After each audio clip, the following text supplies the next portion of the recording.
This is one of my favourite affordable foundations for covering redness. I'm filming for my Eliza column today, so I'm not going to do a full face, but while my skin is quite red and dry, I thought I would show you this.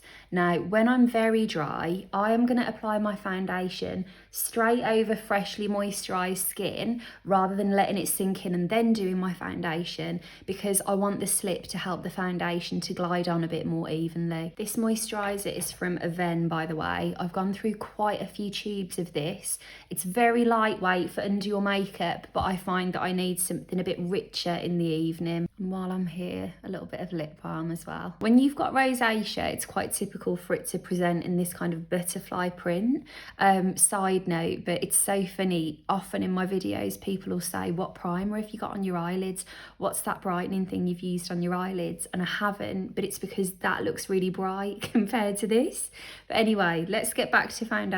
So this is the one, it's the L'Oreal Infallible liquid. This is a really full coverage foundation and it dries to a matte finish. So I'm going to use the Vieve 117, which is like a light fluffy brush. And as I say, I'm going to really focus on the areas of redness and then buff outwards. I know this isn't like a perfect colour match, but a couple of things. I tend to match to my fake tan, which I have got like down my neck and everywhere else. But also, to be honest with you, with redness, I do find that going a tiny bit more golden just helps to kind of detract from the redness ever so slightly. Now, as I say, I'm just going in with like a nice soft wash everywhere else. And I wish you could feel, but I am using a really soft touch. I don't want to kind of lift this off.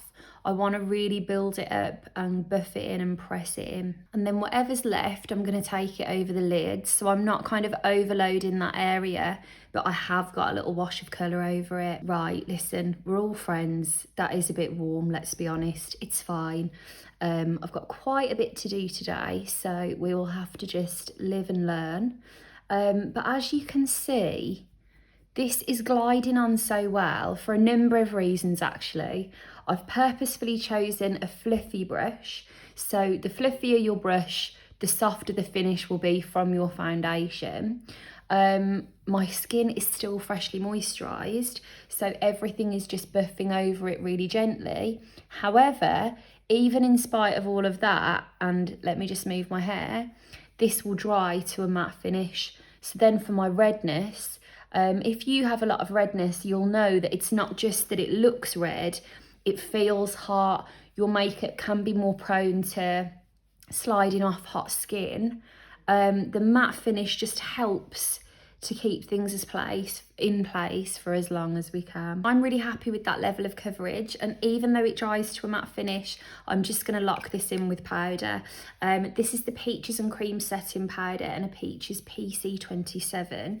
In the name of continuing this theme of just showing you some affordable options, I'm going to press this powder. It's a translucent setting powder, in particular around my T-zone, and generally just kind of press it in anywhere that I know my makeup is prone to separating.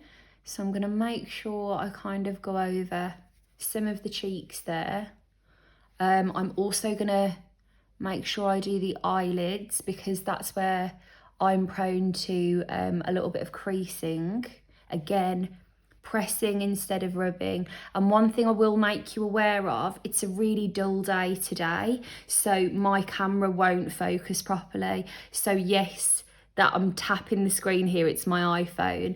Yes, that probably looks really flawless and seamless, but a lot of that has to do with how your makeup will catch on a dull day. So the powder will definitely smooth things over and lock things in, but dull lighting potentially exaggerates the wow factor of that. I just want you to be really mindful. And then just because I've used a really full coverage and I still want to add a little bit of like shape back to the skin, I'm using a damp beauty blender, and this is one of the Putty bronzers from e.l.f. in the shade Honey Drip.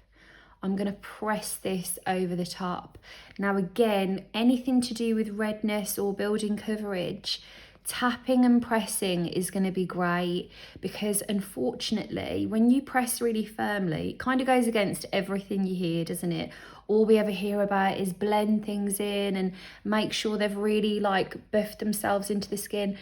When you're working with redness and texture, that can actually be like a bit of a nuisance, because it can lift off the coverage that you're trying to build. So in the name of getting the fullest possible coverage, tapping and not disrupting and not blending an awful lot can somehow kind of be the sweet spot actually. Try those tips, you know, applying onto freshly moisturised skin, press your powder in, press your layers on with whatever you already have. I'm mindful that a lot of the recommendations I've given you recently are slightly more of an investment, so I just wanted to balance things out and give you a bit of variety. But there we go, nice little affordable redness solution. I hope that was helpful, and I'll chat to you soon.